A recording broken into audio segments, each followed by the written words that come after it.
네, 지금부터 프리스케일 콘텍스 A라인 운영 프로그램을 진행하겠습니다. 네, 첫 번째 순서로 프리스케일 김태형 부장님께서 진행해 주시겠습니다.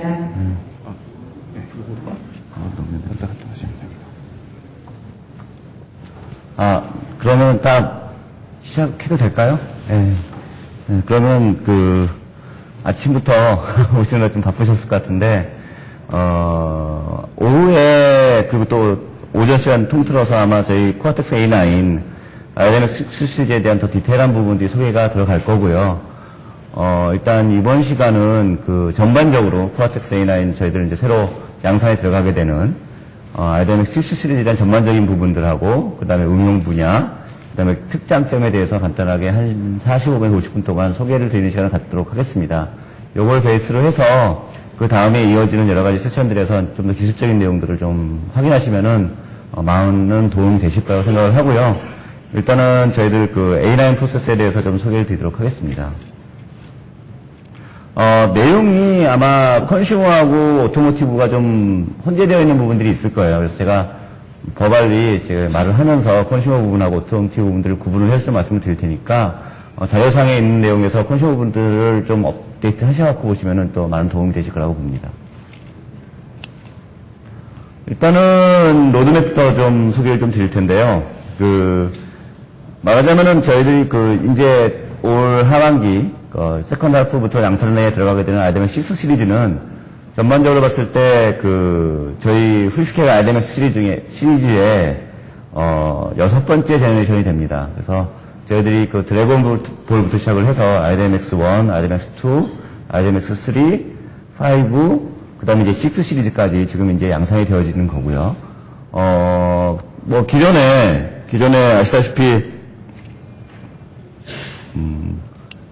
저희가 작년까지 저희들이 주력으로 사업했던 제품이 RMX53이라고 해서, 코아텍스 A8 계열의 제품이었어요. 이게 오토모티브 제품으로는 800MHz, 그 다음에 컨슈머 제품으로는 1.2GHz까지 저희들이 지원을 했고, 그 다음에 이제 코아텍스 A8이기 때문에 메가헤르츠당 밉스가 이제 2밉스예요. 그래서 1600밉스에서 2400밉스까지 저희들이 CPU 퍼포먼스를 가지고 제공을 해드렸던 제품이 RMX53이 됩니다. 그래서 RMX53 같은 경우에는 가장 큰 장점으로 저희들이 생각했던 부분들이 하나가 3D 엔진이 있었어요. 3D 엔진이 한 3,300만 폴리곤째 3D 엔진이 들어갔었고, 그 다음에 1080p 디코딩에 720p 엔코딩에 비디오 엔진이 들어가 있는 제품으로서 저희들이 라운칭을 했었고요.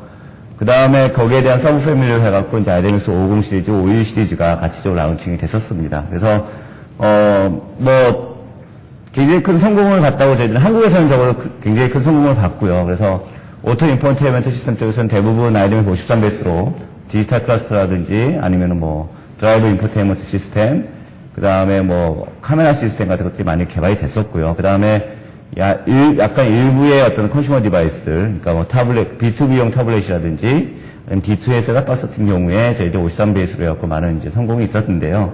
그걸 쭉 가기 위해서 만든 제품이 RMX6 시리즈가 됩니다. 그래서 53까지의 제품은 저희가 어떻게 보면은 이제 기능적인 부분, 그러니까 이제 CPU 퍼포먼스라든지 비디오라든지 3D 같은 부분들을 좀 더 확장시키기 위해서 많은 애를 썼다고 한다고 치면은 RMX6 시리즈부터는 저희들이 조금 더 저희들 나름대로의 차별화 포인트를 많이 가져가기 위해서 애를 썼어요. 그래서 차별점을 보시면 아시겠지만은 지난 제너레이션 같은 경우에는 51, 53, 35, 28, 25 이런 식으로 해서 각 세그먼트별, 그러니까 티어별, 로우엔드, 미드티어, 하이엔드 티어를 서로 다른 코어를 사용했었습니다. 그래서 로우 티어 같은 경우는 ARM9 프로세서를 사용했었고, 미드티어 같은 경우는 ARM11, 하이엔드 티어는 코아텍스 A8 프로세서를 사용했었는데요.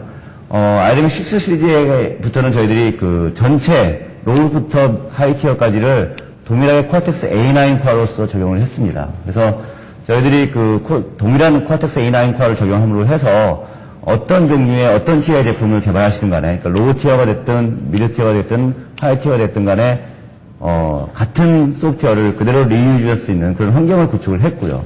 그 다음에 동시에 IP들, 랩에 들어가는 USB라든지 SDIO라든지 아니면은 캔이라든지 모스라든지 아니면 기가베 이더넷이라든지 이런 부분들을 동일한 IP를 사용했기 때문에 디바이스 드라이버도 동일한 걸 사용할 수 있도록 이렇게 구현을 했습니다. 그리고 동시에 이제 단순 소프트웨어적인 컴패티빌리티뿐만 아니라 저희들은 컨셉적으로 이제 스케일러빌리티라고 얘기를 하고 있는데요.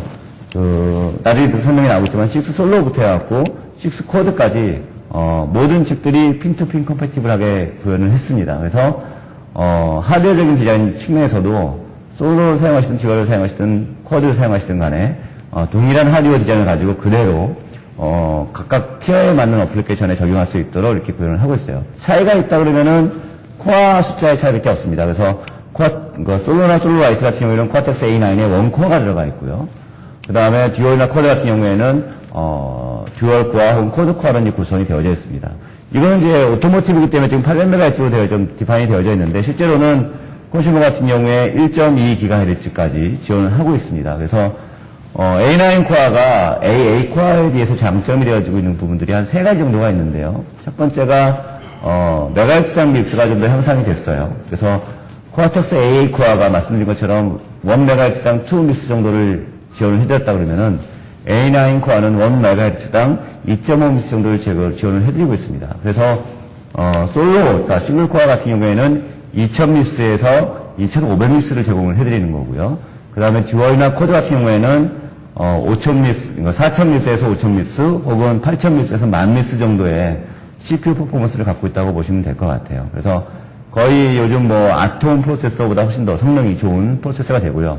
동시에 이제 저희들이 두 번째 중점을 뒀던 게 3D 코어에 대한 성능 향상에 많이 좀 중점을 뒀습니다. 그래서 기존의 53이나 51 시리즈에 사용됐던 거에 비해서 작게는 3배, 많게는 6배 정도의 퍼포먼스 향상을 가져가고 있어요. 그래서 폴리곤 숫자로만 봤을 때 RDMS 53이 3,300 메가 폴리곤이었다고 치면은 6코드나 6듀얼 같은 경우에는 지금 2억, 그러니까 컨슈머 제품은 2억 폴리곤, 그 다음에 오토모티브 제품은 1억 폴리곤 정도의 퍼포먼스를 갖게 됩니다. 그래서 저희가 테스트를 해봤을 때 안드로이드 베이스의 3D 내비게이션 같은 경우에 RDMX 53 베이스로 했을 때 저희들이 보통 한 9에서 10프레임 per 세컨드 정도의 프레임 레이트가 나오고 있어요.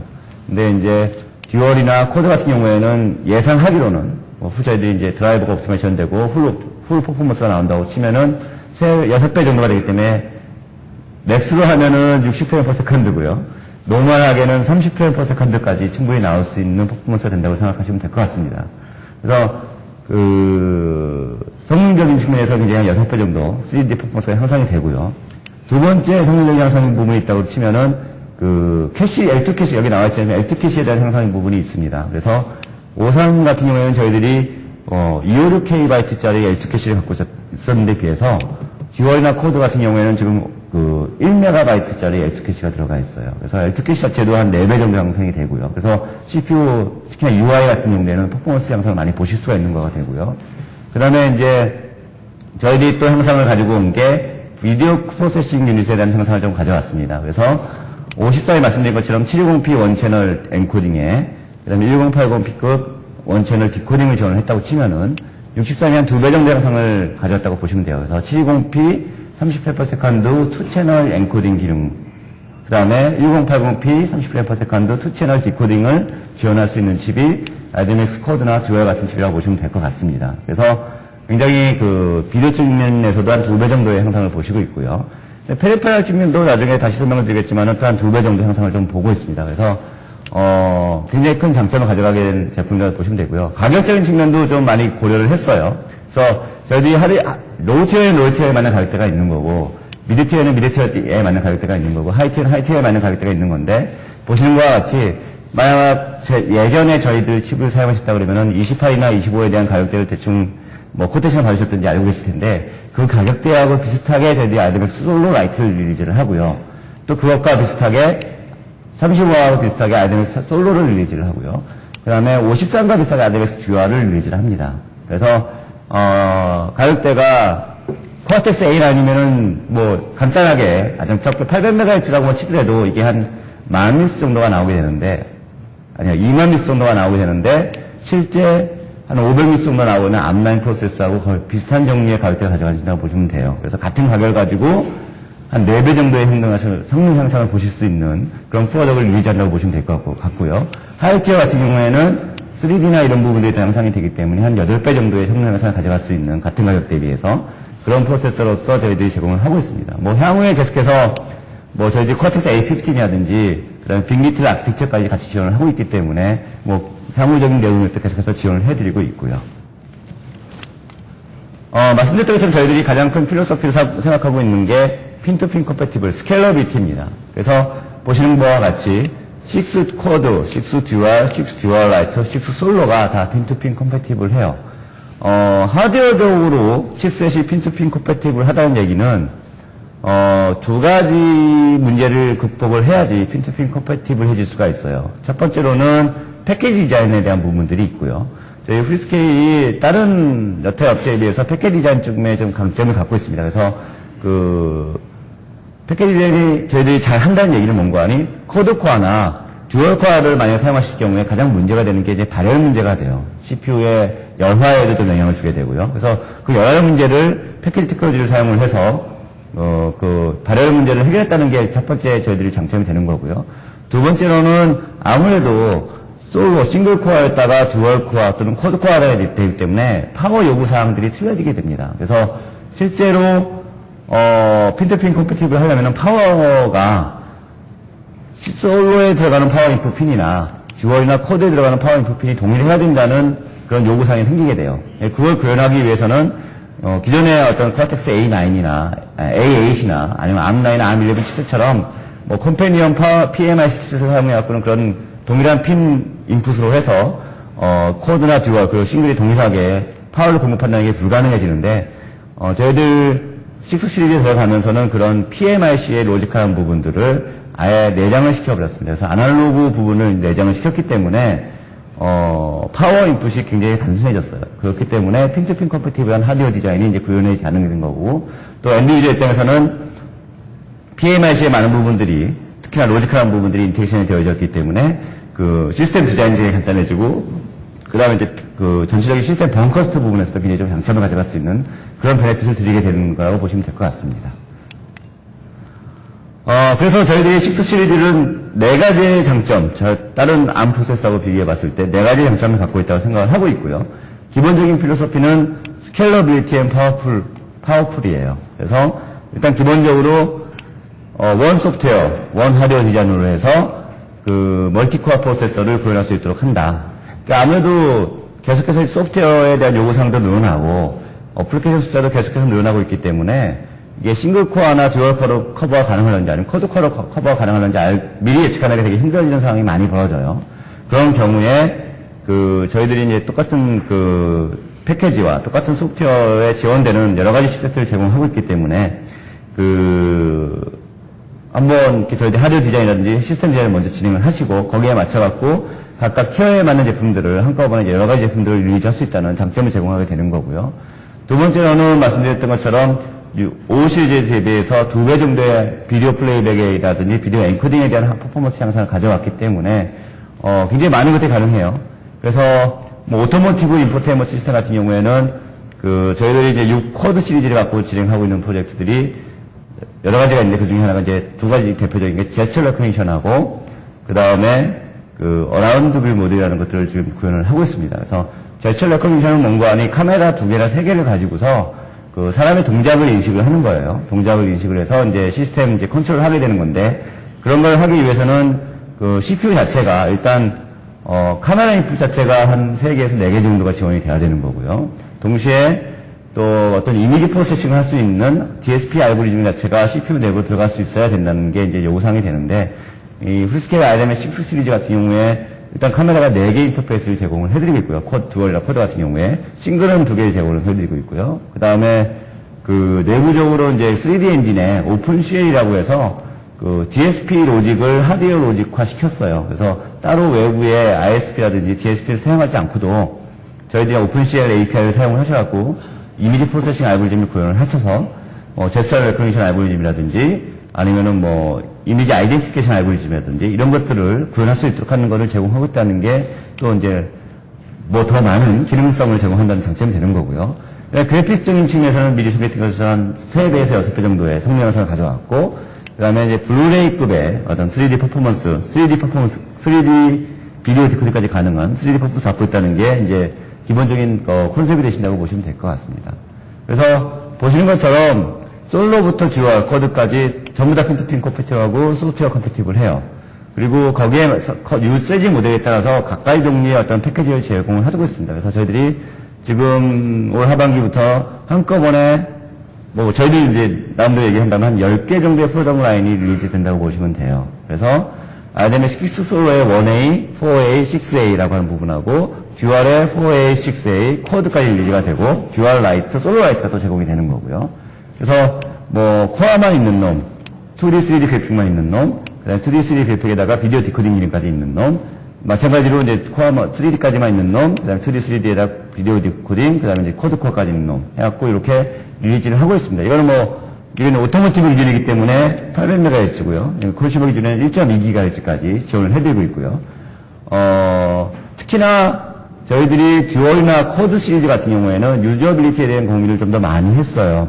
여기에 나와 있지는 않지만은 어떤 고민을 했는가 하니 저희들 칩 자체가 말씀드린 것처럼 1080p 듀얼 디코딩에 레졸루션급을 할 건 1920p, 그러니까 1440p 비디오 레졸루션까지 SD를 지원을 하고 있습니다. 그래서 뭐 복합 시나리오로 봤을 때 1080p 레졸루션에서 웹브라우징을 하면서 1080p급 엔코딩이 필요한 상황 혹은 720p급 듀얼 채널 엔코딩이 필요한 상황들을 복합 시나리오로 가져갈 수가 있어요. 그렇게 구현을 하게 되면은 가장 문제가 되는 것 중에 하나가 사실 CPU 퍼포먼스 문제가 되긴 하지만은 메모리 퍼포먼스가 굉장히 많은 이제 고민을 가져가게 됩니다. 기본적으로 밴드위스 자체가 적어도 64비트에 533MHz 이상이 돼야 되는 요구사항이 생기는 거고요. 두 번째는 메모리 스페이스 자체가, 어제 스페이스 자체가 적어도 2GB 이상이 지원이 돼야지 그런 복합 시나리오가 구현이 가능하다는 게 이제, 요청이 돼요. 그래서, 다른 여타의 코어텍스 A9 프로세서들하고는 경쟁하기 위해서 저희들 칩 같은 경우에는 기본적으로 듀얼이나 쿼드 같은 경우에는 64비트에 533MHz의 DDR3 인터페이스를 지원을 하고 있고요. 내부적인 버스는 600MHz의 128비트입니다.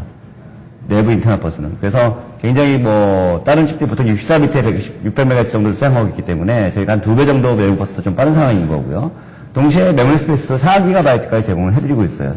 그래서 64비트짜리 4GB짜리 메모리 하나를 붙이시든가 아니면 32비트짜리 2GB 메모리 2개를 붙이시든가 여러 가지 방식으로 해서 4GB까지 메모리 스페이스를 늘려갖고 말씀드렸던 것 같은 그런 복합 시나리오를 지원할 수 있도록 하는 장점을 좀 가져가고 있고요. 그 밖에 3D라든지 비디오 디코딩 기능을 이미 소개했기 때문에 바로 설명드리지는 않도록 하겠습니다. 좀 더 디테일하게 설명하고 있죠. 그래서 말씀드린 것처럼 솔로 같은 경우에 512KB, 그 다음에 듀얼이나 쿼드 같은 경우에 1MB 열두개씩을 제공을 하고 드리고 있고요.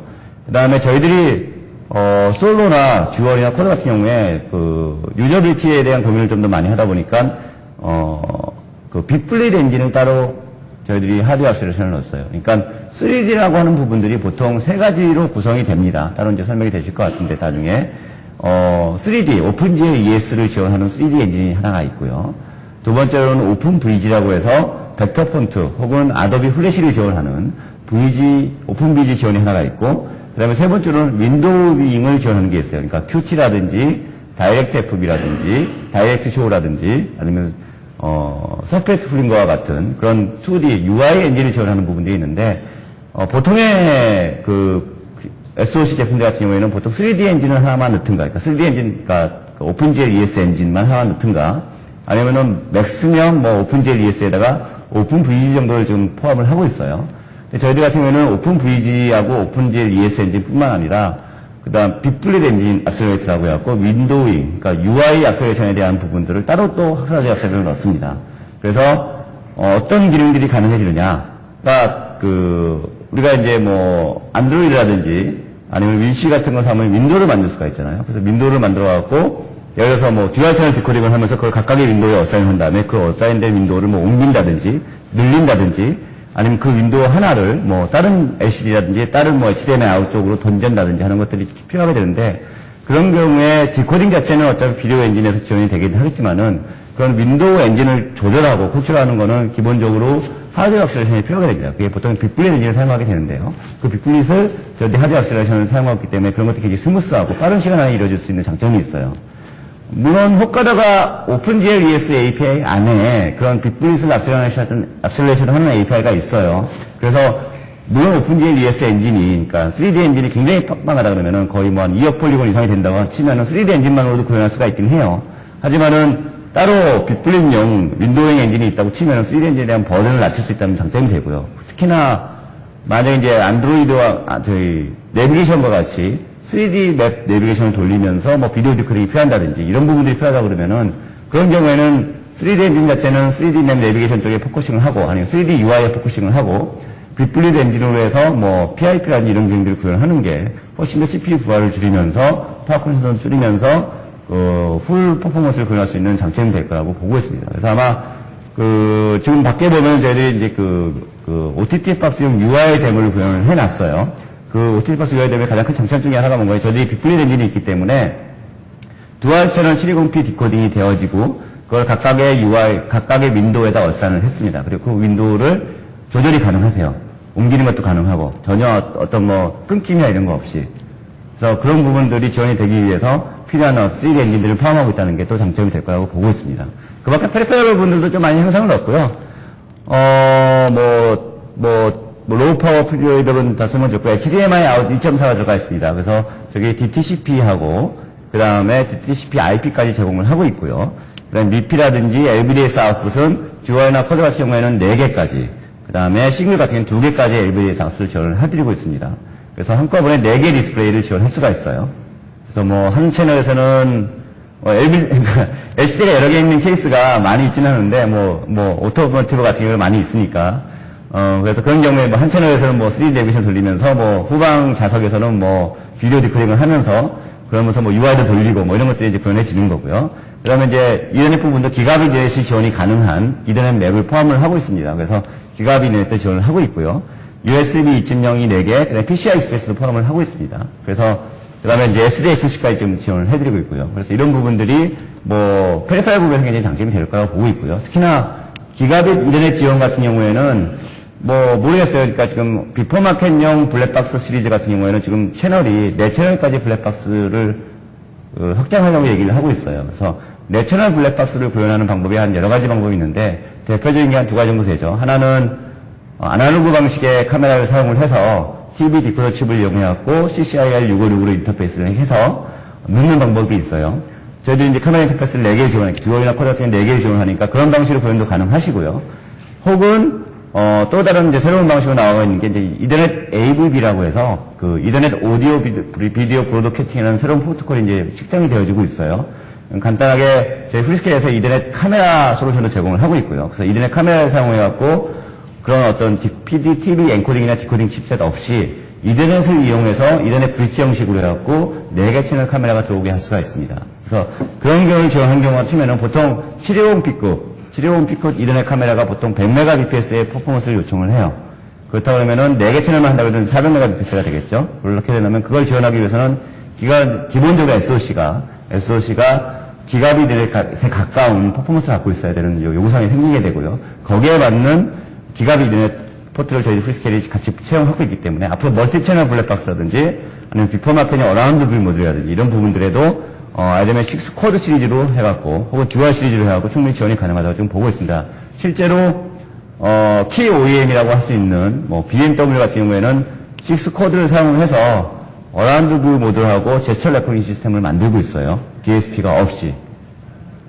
그래서 오늘은 그 데모를 저희가 데모를 하고 있지는 못하고요. 아마 저희 9월 달쯤에 이제 오토로드쇼라고 해갖고 현대자동차라든지 모비스, 만도 같은 데 이제 데모를 할 텐데 그때는 그 데모까지 이제 포함해서 데모가 가능할 거라고 보고 있습니다. 또 이런 ABB를 지원하기 위해서는 이런 기가빗 넷 지원뿐만 아니라 IEEE 1588이라고 해서 이들의 타이밍 스탬프를 지원을 해야 돼요. 그래야지 이더넷이 좋긴 좋은데 틀링도 싸고 가격도 싸고 그 다음에 이제 모스트 대비해서 무게도 덜 나가고 그래서 여러 가지 좋은 점이 있긴 한데 이더넷의 가장 큰 단점이 뭔가 하니 리얼타임성 보장이 좀 부족한 부분이 있어요. 그래서 그런 이더넷의 리얼타임성 보장을 위해서 이더넷 타이밍 스탬핑 프로토콜이라고 해서 이 IEEE 1588이라는 걸 지원이 필요하게 되는데 그 부분도 IMF 6 코드 듀와 솔로에서 다 그 하드웨어적으로 IEEE 1588 타이밍 스탬프 프로토콜을 지원을 하고 있기 때문에 그것도 같이 지원을 하고 있고요. OS는 뭐 모든 OS를 지원합니다. 지금 윈도우 12부터 시작해갖고 유분투 리눅스, 니나로, 그냥 리눅스, 그 다음에 스카이프, 안드로이드 다 지원을 하고 있습니다. 그래서 어떤 종류의 OS를 사용하시는 간에 다 지원이 가능한 상황인 거고요. 지금 현재 지금 안드로이드 같은 경우에는 저희들이 아이스크림 샌드위치 BSP를 리리즈를 하고 있어요. 지금 ER3 단계이고 올 9월 정도에 파이널 리리즈가 될 거라고 예상을 하고 있습니다. 그래서 CTS 테스팅까지 완료를 하는 거는 이제 9월 정도 타겟을 하고 있고요. 그래서 그렇게 안드로이드 아이스크림 샌드위치가 리리즈가 될 거고요. 그다음 윈도우스 컴팩 7 같은 경우에는 저희들이 그 베이스 BSP를 풀스케일 제공을 하고 국내에 IDH를 통해서 커스터마이제이션이라든지 풀 BSP 지원을 하고 있습니다. 그래서 따로 윈도우 C7을 쓰시는 경우라고 한다고 치면은 그 경우에는 저희들 풀스케일 코리아나 혹은 저희 대리점 쪽에 연락을 하셔갖고 그 IDH와 같이 코퍼레이션 할 수 있는 모델을 가져가셔야 되고요. 따로 저희 대리점을 사용하시는 경우에는 따로 그 윈도우 C 사용하시는데 비용이 들어가는 건 없어요. 그 부분들은 저희가 따로 계약을 완료해놨고, 물론 커스터마이제이션 비용은 들어가긴 하겠지만은, 다른 비용이 들어가는 건 없기 때문에 기술 지원이나 이런 부분들에 대해서는 그래서 그런 건 걱정하실 필요가 없는 것 같고요. 그 다음에 이제 리눅스는 지금 2.6.32까지 갔는데 이제 3 시리즈로 계속 넘어갈 겁니다. 그래서 리눅스라든지 유문트 리눅스라든지 아도비 플래시 서티피케이션, 스카이프 SDK 같은 것들이 다 지금 지원이 되어지고 있으니까 충분히 원하시는 기능들을 구현하실 수 있는 기능이 될 거라 생각을 하고 있고요. 대부분 다 설명을 드린 거기 때문에 따로 이제 많이 설명드리지 않도록 하고요. 인터페이스 부분만 좀 더 집중적으로 설명을 드리면은 저희들이 그 듀얼이나 코드 같은 경우에는 이 IPU라는 블락이 디스플레이를 컨트롤해주는 블락인데 이 블락이 2개가 들어가 있어요. 그래서 한 블락당 2개의 디스플레이를 지원하니까 듀얼이나 코드는 4개의 디스플레이를 지원을 하는 거고요. 카메라 인터페이스도 카메라 인풋도 4개까지 지원을 합니다. 인터페이스 자체는 3개까지 나와 있어요. 근데 그거를 이제 스위칭 칩을 사용하셔서 4개까지 지원하는 건 큰 문제가 없는 거고요. 그다음에 감마컬 시너지, 콘트라스트 세팅 같은 것들도 IPU 레벨에서 지원을 하고 있습니다.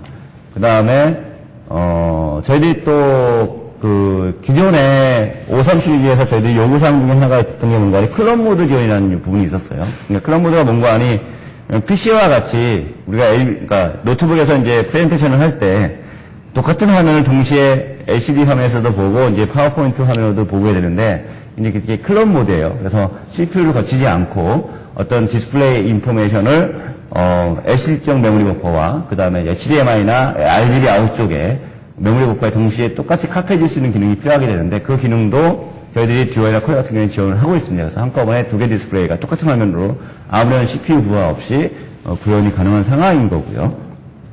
그래서 이렇게 LCD 쪽에서도 굉장히 좀 많이 좀 향상이 좀 됐습니다. 그래서 현재 지금 지원하는 거는 720p 60frame/s 혹은 1080p 60frame/s HDX 하이 프로파일이고요. 베이스 프로파일로 하신다 그러면은 1080p 60frame/s, 720p 3개 채널까지 한꺼번에 디코딩이 가능한 상황입니다. 그리고 그때 비트레이트는 50mbps예요. 그래서 저희들이 아시다시피 이제 저희들 비디오 퍼포먼스 자체는 기본적으로 프레임 레이트와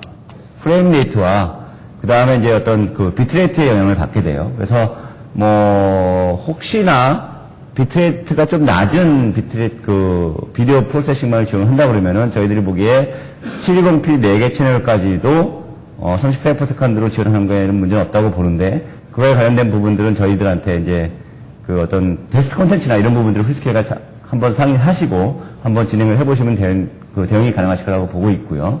파워포인트 부분은 하나 저희들이 좀 중점을 두고 있어요. 그래서 싱글 채널 디코딩 같은 경우는 350mW, 듀얼 채널 디코딩 같은 경우는 700mW 정도의 파워 컨디션을 갖고 있습니다. 그래서 타블렛 어플리케이션이라든지 이런 부분들에 사용하시는데도 굉장히 큰 장점을 가져갈 거라고 보고 있고요. 그 다음에 3D 비디오 엔코딩이 지금 가능합니다. 그래서 750p급의 60frame/s, 듀얼 스트림 25mbps까지 지금 엔코딩이 가능한 상황이라고 보시면 될 것 같고요. 그래서 멀티 채널 엔코딩이 720p 30fps/s까지의 3개 채널까지 가능할 수가 있어요. 만약에 비트레이트가 한 10mbps로 낮춰진다 그러면은. 그래서 그 부분은 저희하고 한번 상의해서 확인을 좀 진행을 했었으면 좋겠고요. D1급으로 하신다 그러면 4개 채널까지 가능하십니다. 그래서 4개 채널 D1급의 비디오 엔코딩이 동시에 가능한 솔루션이라고 보시면 될 것 같고요.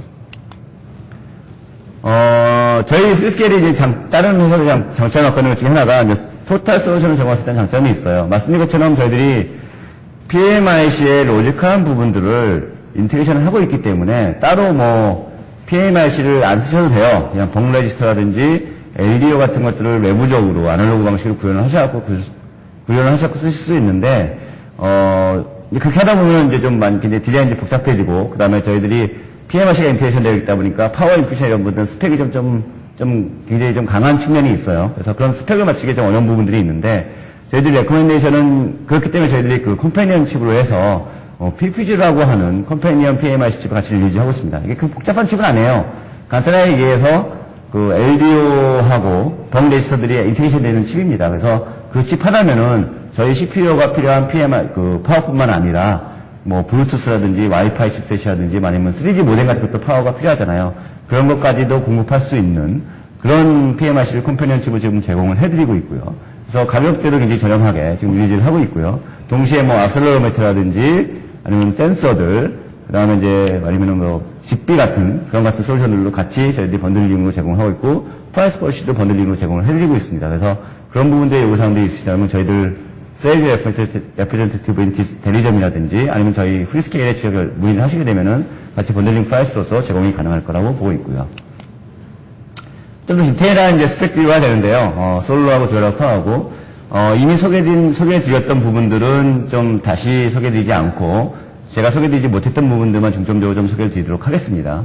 일단 말씀드린 것처럼 CPU 코어의 퍼포먼스는 이건 이제 오토모티브니까 4000 밉스 이렇게 되어 있는 거고요. 여기다가 이제, 잘못되어 있네요. 이게 2000 밉스인데, 만약에 이제 컨슈머 제품이라고 한다면은 이게 2500 밉스에서 3000 밉스 정도, 듀얼 같은 경우에는 5000 밉스, 코드 같은 경우는 10,000 밉스 정도라고 보시면 될 것 같고요. 1.2GHz가 되면은 12,000 밉스, 15,000 밉스가 되겠죠.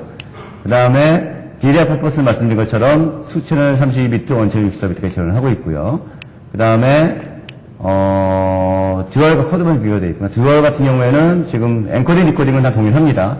1080, 60ms 플러스 D1 혹은 듀얼 채널 1080p 디코딩이 가능한 거고요.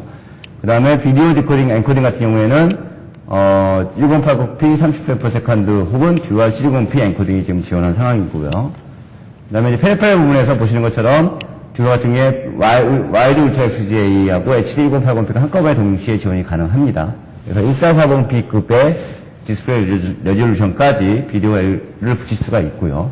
그 다음에 코드 같은 경우, 그 다음에 이제 디스플레이 포트는 한꺼번에 4개의 포트, 그러니까 2 parallel, 2 LVDS를 한꺼번에 지원이 가능합니다.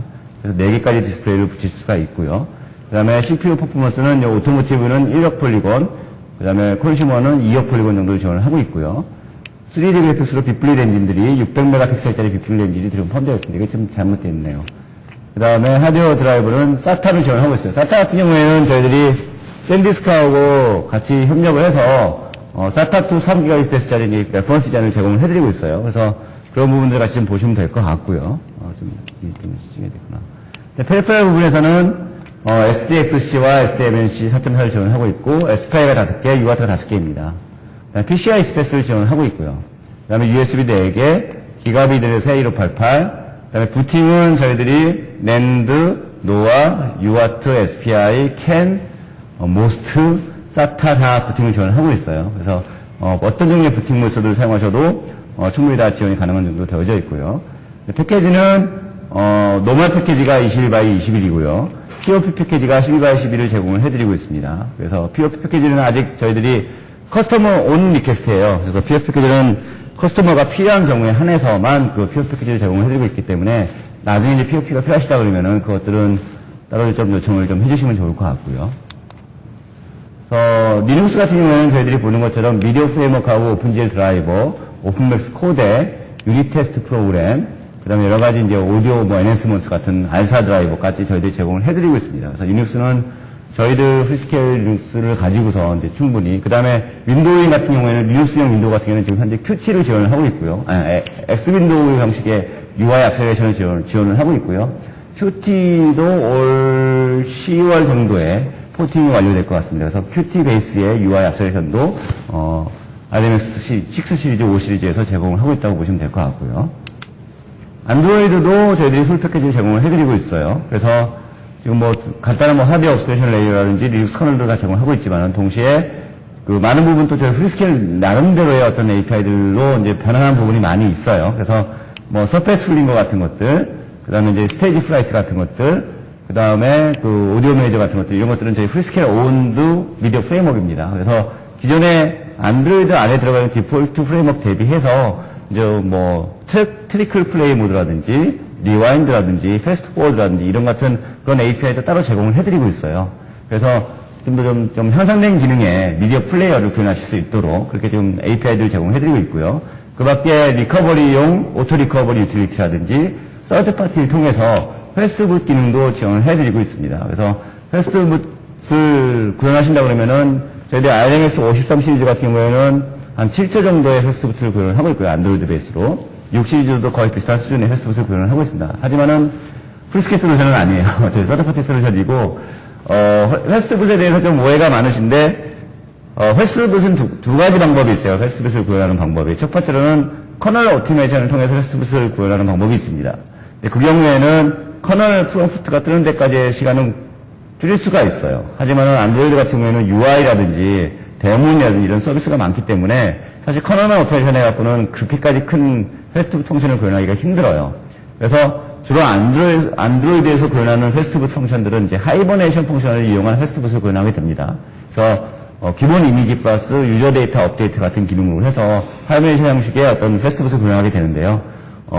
그러기 위해서는 유저가 어떤 유세지 모델을 가지고, 그러니까 부팅 타임에서 어떤 시나리오를 갖고 있는지 하는 것들이 기반이 돼야지 이 패스트붓 라이브러리를 구현이 가능해집니다. 그래서 패스트붓에 대해서 관심 있으신 분들은 따로 이제 시나리오 같은 부분들을 기반해 주시게 되면, 그러니까 부팅 후에 어떤 어플리케이션들이 돌아야 된다. 부팅 후 화면이 어떤 거다. 뭐 유저 데이터 컨저베이션은 다 돼요. 리저베이션 다 돼요. 그러니까 그런 부분을 보지 않고 어떤 부팅 후 시나리오, 어떤 페리페럴들이 먼저 부팅이 돼야 된다. 이런 부분들을 디파인 해주시게 되면은 저희들이 서드파티와 협력을 해서 어떤 패스트붓 펑션들을 구현해드릴 수 있을 거라고 좀 보고 있습니다. 6 시리즈의 레퍼런스 디자인이 세 가지 종류가 있는데, 일단은 저희들 제일 먼저 나오게 되는 게, 이런 오토모티브 인포테인먼트용 레퍼런스 디자인이 먼저 나오게 돼요. 그래서 아마 지금 오더를 내시면은, 8월 말 정도부터 아마 8월 중순 이후부터 딜리버리가 지금 진행되고 있고요. 가격은 그러니까 세 가지 종류가 있는데요. 지금 오토모티브가 먼저 나오니까 이거는 좀 비싸요. 한 3,000불, 4,000불 정도 되는데, 따로 이제 저가형 보드도 간단하게 좀 저희들이 제공하고 있으니까, 그거는 저희 대리점을 통해서 확인을 좀 해주시면 될 것 같고요. 레퍼런스 보드 같은 경우는 이런 식이 구성이 되어 있습니다. 그래서 요거 하나는 이제 다 구현해 볼 수 있도록 좀 되어져 있고요. 블록 다이어그램 위주의 설명을 좀 나중에 또 다시 드리도록 하고요. 이코시스템으로는 지금 현재 지금 말씀드렸던 것처럼, 뭐, OS 부분, QNX를 쓰시는 경우도 있으실 거예요. 그래서 QNX의 OS도 지금 RMX 6 시리즈 BSP가 리리즈가 되고 있습니다. 그래서 카투카 패키지라든지 QNX의 메디컬 어플리케이션 같은 경우에도 기본 베이스 플랫폼이 이제 RMX 6 시리즈예요. 그래서 BSP를 QNX 통해서 지원을 받아갖고 개발이 가능하실 거라 보고 있고요. 그 다음에 미들웨어로는 저희들이 RMX 53 같은 경우에는 인플렉시온 UI를 지원을 해드렸고요. 그 다음에 6 솔로 시리즈 같은 경우에는 저희들이 이제 엔비디드 그래픽 라이브러리도 제공을 해드리고 있습니다. 그리고 저희들이 멀티코어가 됐잖아요. 멀티코어가 됐기 때문에 향후 2014년, 15년 정도의 메이저 트렌드 중에 하나가 버추얼라이제이션 트렌드가 있어요. 그러니까 아무리 하이버네이션 펑션을 쓰고 아무리 커널 옵티메이션을 한다 할지라도 리얼타임성 보장이 필요한 어플리케이션에 한해서 패스트붓을 구현한다는 게 쉽지는 않아요. 예를 들어서 카 인포테인먼트 시스템 같은 걸 구현하신다 그러면 지금 미국에서 레귤레이션이 생겼죠. 리얼뷰 카메라가 2000에 나와야 된다는 그런 것들을 구현하기 위해서는 기본적으로 리얼타임 OS가 지원이 돼야 되기 때문에 저희들 같은 멀티코어, 근데 리얼타임 OS 쓰게 되면은 니치의 어플리케이션을 구현하기가 또 어려워지는 부분, 단점이 있어요. 그래서 그런 것들을 구현하기 위해서 보통 이제 버추얼 하이버네이션, 그러니까 하이퍼바이저 형식의 버추얼라이제이션 소프트웨어를 사용을 해서 리얼타임 OS와 그 다음에 리눅스나 안드로이드와 같은 리치 오픈 OS가 한 CPU 안에 동시에 존재할 수 있도록 하는 그런 시스템을 구현하게 됩니다. 그래서 그런 버추얼라이제이션 소프트웨어 파트너스 제재 오픈 시너지라든지 레드밴드라든지 이런 그 버추얼라이제이션 소프트웨어 회사들하고 협력을 해서 미리 소프트웨어를 포팅해서 제공을 해드리고 있으니까 그런 부분들도 제공이 가능할 것 같고요. 그 다음에 각각의 어플리케이션에 맞춰갖고 E1 쪽에는 저희들이 계속해서 이제 E-잉크 패널들 다 지원을 하고 있고요. 지금 6 시리즈 같은 경우에는 저희가 기본적으로는 그 E-잉크 베이스, 그러니까 E-잉크 베이스의 EPD 패널만 지원을 해왔었는데 6 솔로 라이트 같은 경우에는 사이픽스 계열의 EPD 패널까지 지원을 하고 있습니다. 그래서 그런 부분들까지 지원이 가능하고요. 그 다음에 그 오토모티브 같은 경우에는 이제 패스트붓과 제니비, 그 다음에 스마트 디바이스는 이제 큐티 베이스라든지 플래시 베이스의 어떤 그 UI 툴, 그 다음에 이제 어디죠? 스카이프 같은 게 같은 게 VoIP, V2IP의 어떤 SDK까지도 제공하고 있는 장점이 좀 있고요. 대부분 설명이 끝났기 때문에 간단하게 블록 다이어그램을 보시면 될 것 같고요. 그래서 말씀드린 것처럼 듀얼이나 코드 같은 경우에는 듀얼이나 코드과 CPU에 31K의 iCache, Dcache, 내용과 그다음에 1MB L2 캐시, 그다음에 그래픽의 3D, 2D, 그리고 빛 분리 렌즈들이 지원이 되었고요. 여기 보면은 OpenCL EP라고 나와 있는 부분인데 이 부분이 말씀드렸던 이미지 프로세싱 알고리즘 부분이에요. 그래서 OpenCL API 디피니션을 좀 읽어보시면은 Fast Fourier Transform이라든지 그다음에 Eigenvalue Calculation이라든지 매트릭스 컨버전이라든지 그다음에 하라이크 웨이블렛 컨버전 같은 그런 알고리즘들이 API가 디파인이 되어져 있어요. 대부분 이제 이미지 프로세싱에 사용되는 알고리즘들이 보통 Eigenvalue Calculation, 하라이크 웨이블렛 Calculation, Fast Fourier Transform 같은 것들이 필요하게 되는데 그런 부분들을 여기서 API로 제공을 해드리고 있는 거고요. 그 다음에 비디오 디코딩 엔진, 그 다음에 이제 이미지 프로세싱 유닛이 2개가 들어가 있고, HDMI, 파이 포함한 1.4의 HDMI, 혹시 카메라 같은 것들 좀 저가형을 사고 싶다 그러면 리피 카메라 같은 것들도 지원을 하고 있고요. 그 다음에 LVDS, 카메라 인터페이스, 그 다음에 여러 가지 페리페랄들, PCI CF라든지, 모스라든지, 캔이라든지, DDR3 지원 부분들, PMIC 블락, 트러스트전 지원, 그 다음에 파워 매니지먼트 같은 것들을 지원을 해드리고 있습니다. 솔로는 단순히 싱글코어예요. 그리고 메모리 스피드만 400MHz로 좀 차이가 납니다. 그래서 그런 차이점만 있고 나머지의 페리페럴이라든지 비디오 디코딩 기능들은 듀얼 코드와 동일합니다. 그래서 핀투핀이고요. 또 듀얼 코드와. 그래서 솔로와 듀얼을 베이스로 뭐든지 좀 구현을 해보실 수가 있는 것 같고요. 그래서 어플리케이션, 그러니까 컨슈머용 어플리케이션을 본다 그러면은 코드나 듀얼 코어 제품 같은 경우에는 3D 내비게이션 좀 하이엔드급의 블랙박스까지 포함한 3D 내비게이션 디바이스라든지 오픈마켓형 OTT 셋업박스 같은 형식들, 그 다음에 또 타블렛, 하이엔드 타블렛, 그 다음에 멀티 채널이 필요한 블랙박스들, 이런 것들 같은 경우에는 듀얼이나 쿼드 제품들이 적용이 가능할 거라고 보고 있고요. 그 다음에 이제 오토모티브로 본다면은 리어시드 엔터테인먼트 시스템까지 지원이 가능한 한꺼번에 4개나 3개 채널이, 3개 LCD가 지원이 가능한 어떤 오토 인포테인먼트 시스템, 그 다음에 이제 디지털 클러스터 제품들, 그 다음에 어라운드 뷰 모드라든지, 아니면은 멀티 채널 카메라 블랙박스, V4 마켓용, 이런 제품들에 적용이 가능한 제품이라고 보시면 될 것 같고요. 인더스트리얼은 많은 제품들이 있을 거고요. 솔로 같은 경우에는 그냥 노멀한, 현재 지금 많이 사용하고 계신 2D나 3D 베이스의 노멀 3D 내비게이션, 그 다음에 단독으로 사용되는 2채널 정도의 멀티채널, 2채널 블랙박스 어플리케이션들, 그 다음에 로우 코스트 B2B 타겟의, 타블렛 디바이스, 혹은, 와이파이 디스플레이 동굴이라든지, 미러링크 동굴 같은 디바이스에 사용이 가능한 제품이라고 보시면 될 것 같습니다. 말씀드린 것처럼, 솔로는 가격대가 기존의 ARM11 때하고 비슷하다고 보시면 돼요. 물론 코어텍스 A9 코어이기 때문에 ARM11보다 조금 비쌀 수는 있긴 하겠지만 적어도 ARM11 때라고 보시면 될 것 같고요. 솔로라이트라는 제품이 있죠. 솔로라이트라는 제품이 이 비디오하고 그 다음에 3D 엔진이 빠져있는 제품이에요. 그거는 지금 이제 ARM9, 하이엔드급 ARM9 프로세서와 비슷한 가격대로 지금 제공을 해드리고 있고요. 듀얼 제품 같은 경우에는 기존의 코아텍스 A8 제품과 비슷한 가격대로 좀 제공이 되어지고 있고, 쿼드는 조금 하이엔드 제품으로 해갖고 좀 제공이 되어지고 있습니다. 그래서, 프라이스 퍼포먼스 측면에서도 다른 여타 회사에 비해서 좀 장점이 있다고 좀 보고 있고요. 그래서, 향후에는 저희들이 이런 코아텍스 A9 제품을 계열을 베이스로 해서 좀 프로덕트 스팬을 좀 더 넓힐 거예요. 그래서 하이엔드급으로 해서는 저희들이 코아텍스 A15 제품이 내년을 중심으로 해갖고 키 알파 커스터머부터 알파 샘플 릴리즈가 예상이 되어져 있고요. 거기서 그때는 이제 코아텍스 A15 두얼 코어에 A7 두얼 코어에 M4 코어가 들어갑니다. 그래서 패스트 부팅을 하드웨어 지원을 하고 하드웨어 버추얼라이제이션을 지원하면서 동시에 이더넷 ABB 풀 하드웨어, 그러니까 TCP/IP 스택이 하드웨어 로직으로 들어가요. 그래서 이제 굉장히 뭐 레이턴시나 이런 부분들을 많이 좀 해결할 것 같고요. 그다음에 로우 코스트 제품으로는 저희들이 A7 코어만 가지고 있는 제품들, 혹은 A5 제품만 갖고 있는 제품들도 좀 릴리즈가 될 것 같습니다.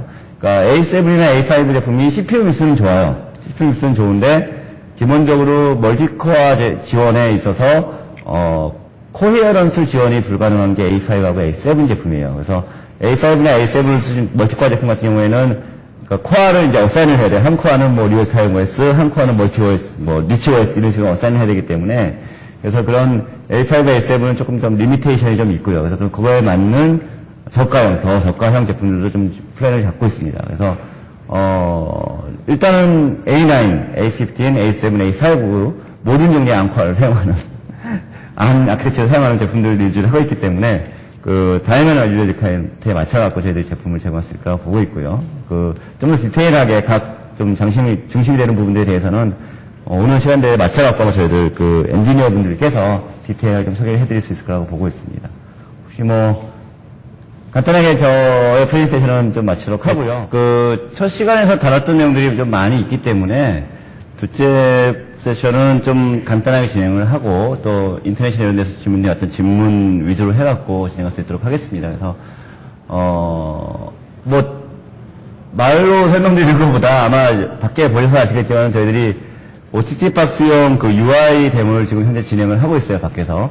그래서 그걸 보시면은 이제 여러 가지 걸 보실 수가 있으세요. 저희들이 정말로 멀티미디어 소프트웨어, 멀티미디어를 얼마나 잘 지원하는지, 3D 그래픽스의 퍼포먼스는 어느 정도가 되는지, 이런 부분들을 좀 확인해 보실 수가 있을 것 같고요. 그게 이제, 거기에, 그걸 베이스로 해갖고, 보시면은 이제 좀, 싱크에서 보시면 좀 많이 도움이 되실 것 같고요. 동시에 이제 저희들이 그, UI뿐만 아니라 내부적으로 어떤 패키지라든지, 소프트웨어라든지 어떤 뭐, 드라이브라든지, 미들웨어 같은 부분들도 같이 준비하는 부분들이 있기 때문에, 그런 부분들하고 연관 지어서 이렇게 좀 보시면은, 도움이 되실 것 같습니다. OTT 박스 마켓에 대해서 일단 먼저 좀 디파인을 해봐야 되는데요. 저희 풀스케일 내부적으로 봤을 때 OTT 박스라는 걸 디파인 하기를, 이렇게 디파인을 합니다. 그러니까 TV를 스마트하게 만들어주는 디바이스를 OTT 박스라고 생각을 해요. 그렇기 때문에, 스탠드얼론 프로세서가 필요하거나, 혹은 애디셔널 디바이스라고 저희들은 이제 판단을 합니다. 그러니까, 저희들이 생각하는 OTT 박스는 그래서 디파인 해보게 되면은 기존에 그 OTT 박스, 그러니까 그 스마트 TV라든지 일체형 혹은 블루레이, 인터넷이 지원되는 블루레이 디바이스하고는 틀리게 어떤 그 오퍼레이터 형식의 어떤 인터그레이트 형식의 디바이스, 그러니까 그 뭐 다운 TV 같은 거가 되겠죠. 오퍼레이터가 지원하고 오퍼레이터의 어떤 포메이션 미러를 지원해야 되는 그런 뭐 인터그레이트 타입의 TV라든지 혹은 애플 TV나 안드로이드 업그레이드 TV와 같이 어떤 그 TV에 꼽아서 TV 자체의 UI라든지 서비스를 형성시킬 수 있는 오픈 마켓형 그런 어떤 스탠드얼론 타입 그런 박스 형태라든지 아니면은 그 로크라든지 티보와 같이 어떤 타겟 마켓이 있고 타겟 DRM이 있고 타겟 시나리오가 있는 그런 OTT 박스들을 기본적으로 OTT 박스라고 생각을 하고 요 마켓을 타겟으로 해서 솔루션이라든지 디바이스들을 이제 준비를 하고 있다고 보시면 될 것 같습니다. 그렇다고 해서 저희들이 어떤 셋업 박스, 그러니까 기존에 많이 알려져 있는 뭐 케이블이나 새틀릿이나 아니면 IPTV 방식의 셋업 박스들을 지원하느냐? 그건 아직 아니에요. 그거는 저희들이 아직 카스라든지 DRM 같은 지원들이 필요하기 때문에 그 부분들을 현재는 지원하고 있지는 않고요. 그거는 이 6X 시리즈의 이후인 7X 시리즈부터 저희들이 지원 예정에 들어가 있습니다. 그래서 현재 UX7는 아시는 것처럼 뭐 TS 파라레 인터페이스도 없고, 그 다음에 TX 디목스 인터페이스도 없어요. 그렇기 때문에 어떤 케이블 셋업이나 아니면 셋업 셋업을 지원하기 좀 어려운 점이 있습니다. 하지만은 이제 넥스트 제너레이션 시리즈는 TS 디목스라든지 TS 파라레 인터페이스라든지 카스 인터페이스 같은 게 다 포함이 돼요. 그리고 TS 파라레 인터페이스라든지 2개 이상 포함이 되고요. 그래서 그 경우에는 이제 하이브리드 OTT까지도 지원이 가능할 거라고 지금 보고 있습니다. 계속 그 OTT 서비스를 가지만 OTT에 대해서 저희들이 그러면 OTT 서비스를 주는 데 있어서 훌스케일이 다른 ARM 프로세서나 다른 OTT용 솔루션 혹은 세라믹 솔루션 업체들하고 어떤 차이점이 있겠느냐. 일단은 뭐 기존에 처음에 설명드린 것처럼 스케일리비티라는 부분이 가장 큰 차이점이 될 거고요. 그러면서 이런 어떤 퍼포먼스적인 측면들, 그 다음에 레벨 스페이스적인 측면들 같은 것들을 장점을 가져가려고 하고요. 하지만 그거보다도 더 훌스케일 솔루션이 다른 업체들에 비해서 강점을 갖고 있다고 생각하는 게 사실은 요 트러스트 테크놀로지라는 부분들을 생각을 하고 있어요. 그러니까 OTT 박스라든지 하이브리드 셋업 박스가 갖고 있는 특징 중에 하나가 뭔가 하니 혹은 뭐 오퍼레이터형 인터그레이티드 스마트 TV가 갖고 있는 마켓이 갖고 있는 특징 중에 하나가 롱제비티 요구사항이에요. 그러니까 어려운 점이 뭔가 하니 이렇게 생각하시면 돼요. 그러니까 TV라든지 셋업 박스라든지 혹은 오퍼레이터 타입의 이제 오픈 마켓형 디바이스라든지 이런 업체들의 그런 디바이스들의 라이프 사이클이 대부분 5년을 넘어요. 5년 이상을 같은 디바이스를 쓰세요. 그래서 그 5년 이상 쓰게 된다 그러면 문제가 되는 게 뭔가 하냐 어떤 릴라이비티라든지 그 다음에 칩셋 서플라이 같은 문제들이 생겨요. 대개 보니까 OTT 박스 하나 만드는데 개발 기간이 한 3개월 정도 걸리고 인터오퍼레이션 테스트가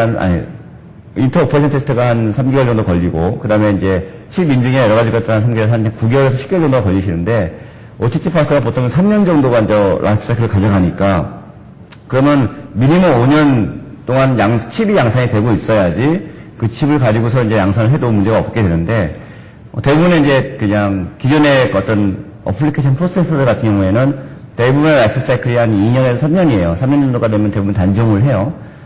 단종이 되고 나면, 그 칩이 단종되고 나면은 실제 AS라든지 여러 가지 요구사항들이 있을 때 그 칩에 대한 어떤 지원을 받기 어려운 점들이 있어요. 그래서 저희 훌스케일 같은 경우에 오토그레이드가 됐든, 인더스트리얼 그레이드가 됐든, 콘슈머 그레이드가 됐든, 일단 미니멈 15년 동안을 칩 공급을 개런티 해드리고 있기 때문에 그 부분들이 OTT라든지 어떤 셋업박스 마켓에 좀 장점이 될 거라고 좀 보고 있고요. 그 다음에 퀄리티 측면에서도 저희들이 대부분 한 99.5% 정도의 퀄리티 수준으로 만족을 하고 있습니다. 그래서 전혀 퀄리티적인 문제들, 그러니까 어떤 디펙트라든지 이런 부분들을 리포트 받는 것도 없고 리포트 받지도 않아요. 그래서 그런 부분들이 또 장점이 될 거라고 보고 있고요.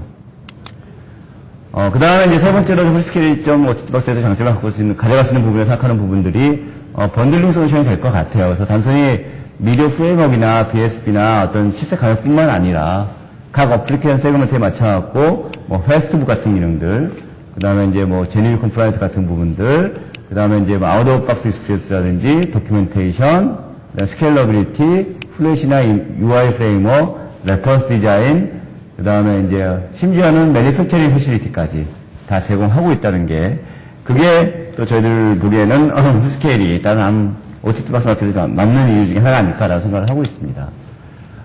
이코시스템을 지금 현재 개발해 가고 있어요. 그래서 지금 1차적으로 저희들이 UI하고 미들웨어 쪽을 준비를 하고 있고요.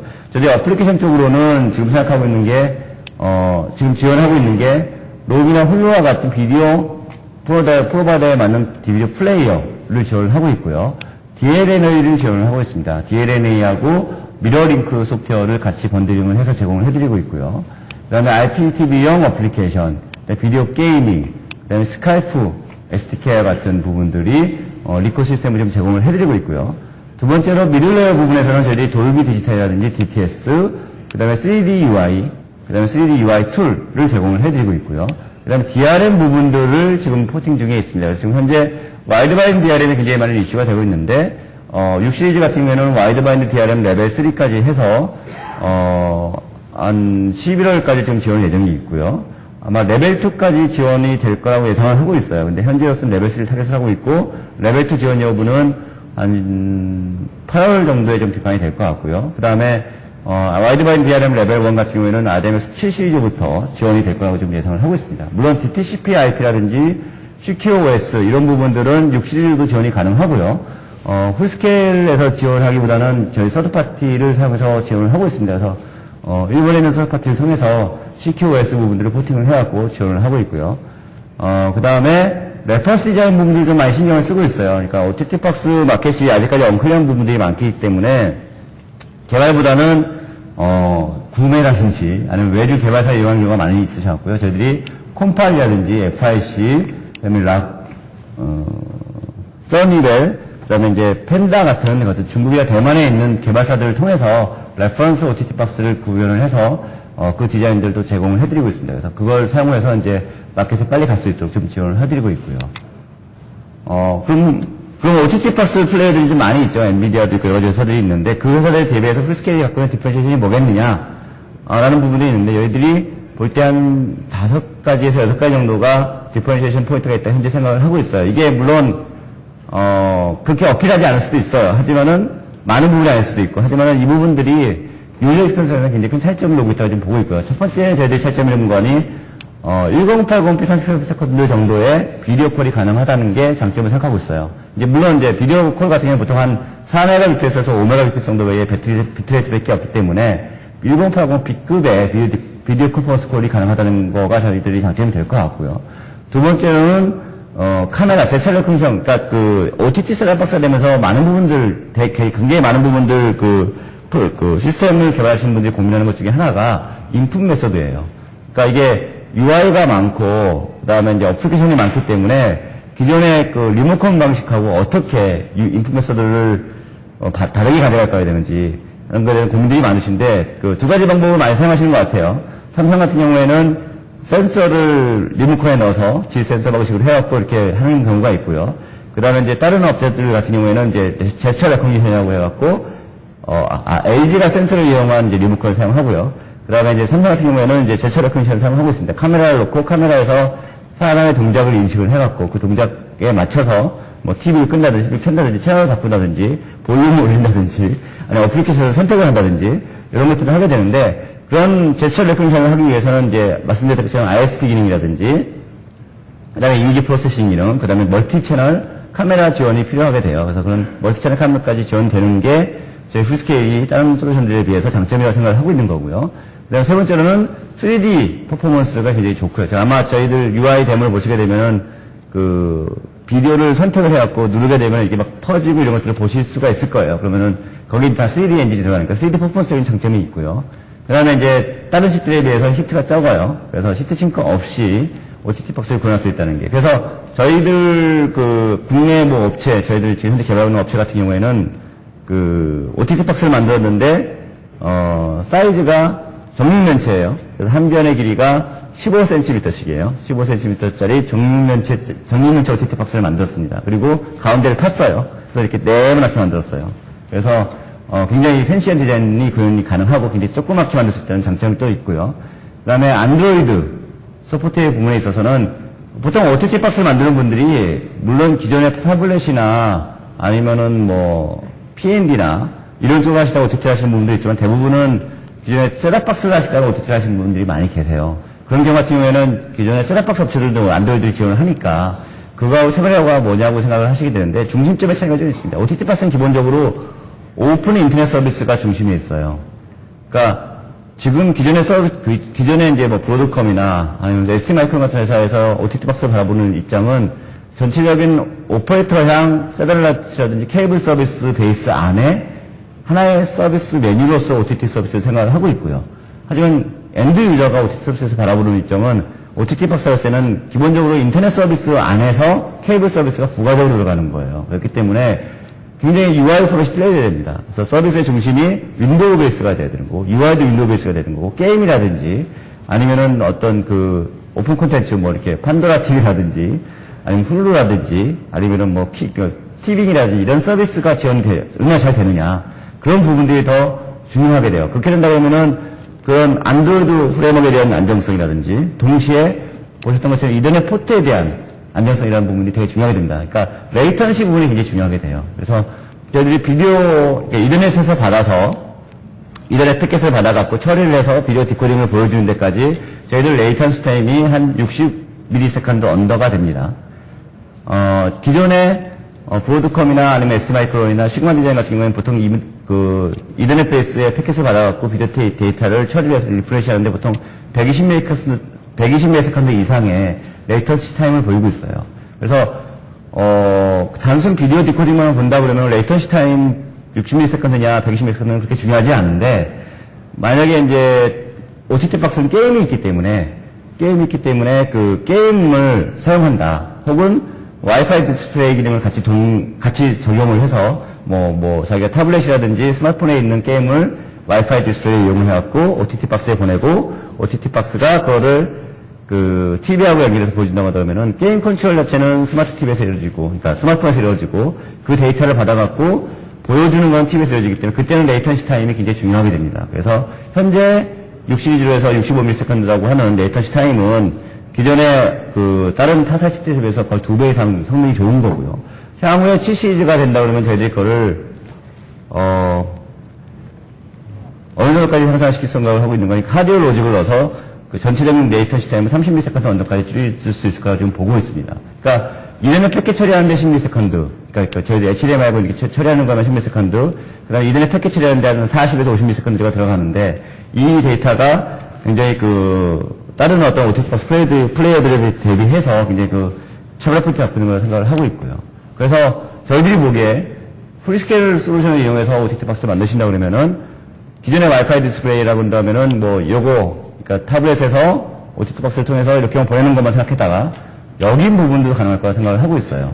그래서 이런 두 부분들이 또 더 차별화된다는 생각을 하고 있습니다. 그래서 이거는 아마 굉장히 서비스 프로바이더한테 어플이 되는 BGS 모델일 거예요.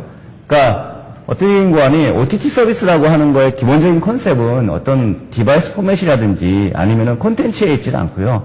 OTT라고 하면 오버 더 셋탑이라는 뜻이에요. 그러니까 셋탑박스보다 더 많은 서비스를 한다는 게 OTT의 기본적인 개념이에요.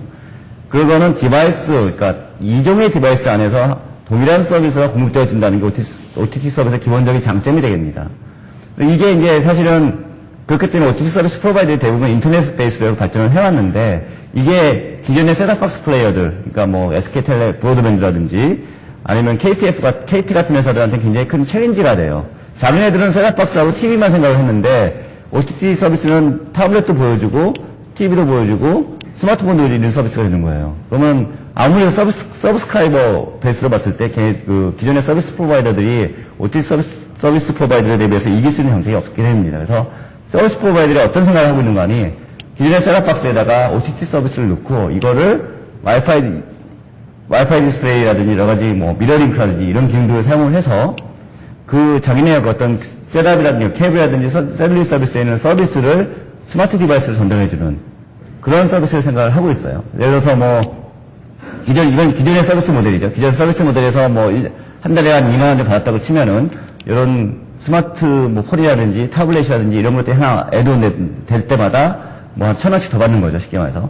그래갖고 케이블 서비스를 전 스마트폰이라든지 타블렛이라든지 아니면 모니터라든지 아니면은 TV가 여러 개 있다 그러면 다른 TV라든지 이런 쪽에서 받을 수 있도록 해줌을 해서, 되게 서비스 프로바이더에서는 되게 자기 사용자들을 좀 늘려주고, 사용자가 늘려줌으로 해서, 좀 레벨을 높일 수 있는 그런 장점이 되고요. 그래서, OTT 셋업박스는 단순히 이런 셋업박스뿐만 아니라, 이런 와이파이 디스플레이용 디바이스들, 와이파이 디스플레이용 타블렛 디바이스들, 그 다음에 동시에 모니터를 생각한다면은, 아니면 다른 TV, 그러니까 보통 집에 TV가 하나가 아니라 2세대씩 있죠. 2세대는 TV에 사용할 수 있는 와이파이 디스플레이 동글까지도 확장이 되어지는 개념으로서 OTT 셋업박스를 생각해야 된다고 생각을 하고 있습니다. 그래서 그렇기 때문에 어떻게 보면 프리스케일 솔루션이 또 장점을 갖고 있다고 생각을 해요.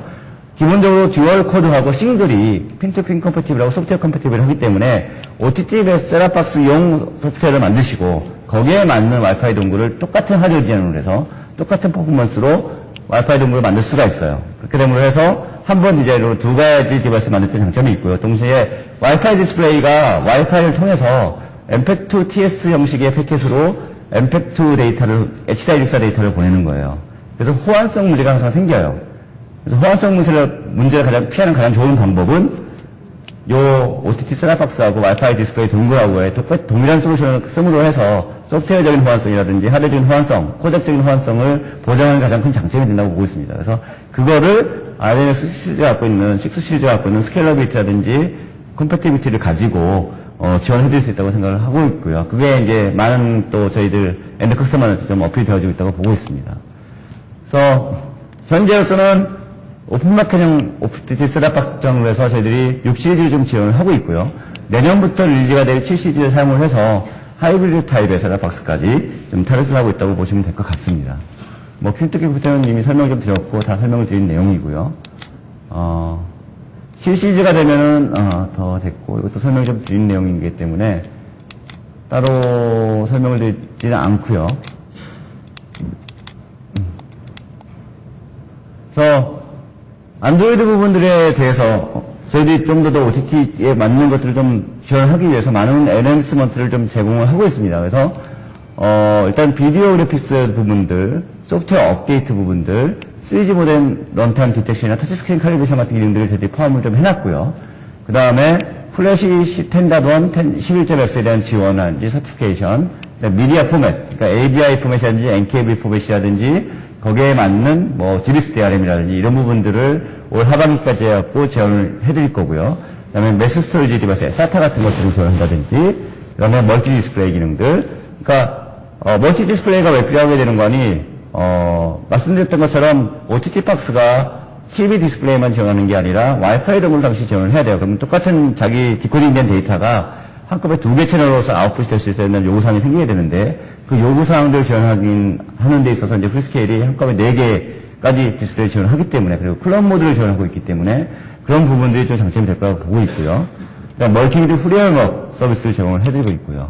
그래서 저희들이 안드로이드 같은 경우에는 커널이라든지 하이어레이어, 멀티터치, 블루투스, 와이파이, 디스플레이 디바이스, 카메라, G센서 같은 부분들을 다 컬리브레이션해서 제공을 해드리고 있습니다.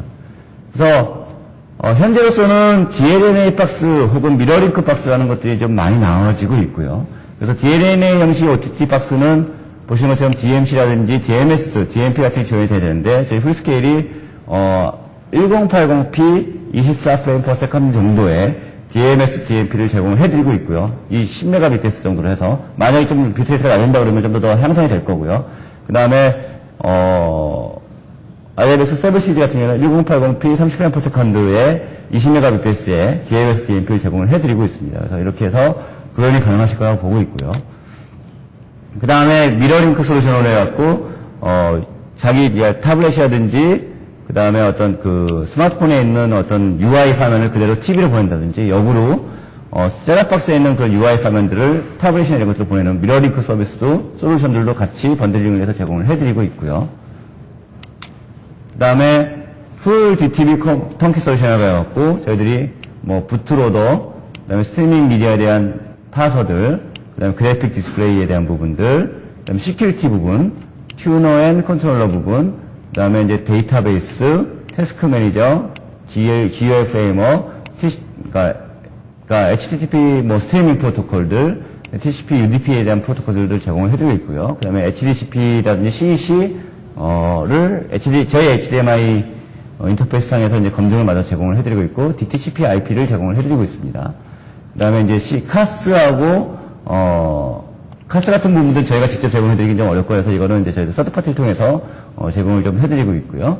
그 다음에 이제 PIP 기능들, BML 브라우저, 그 다음에 EGP, 그 다음에 이제 서브타이틀 같은 기능들을 제공을, 턴키 솔루션 소프트웨어를 제공을 해서 OTT 박스를 좀 더 빨리 갈 수 있도록 저희들이 제공을 해드리고 있다고 보시면 될 것 같습니다.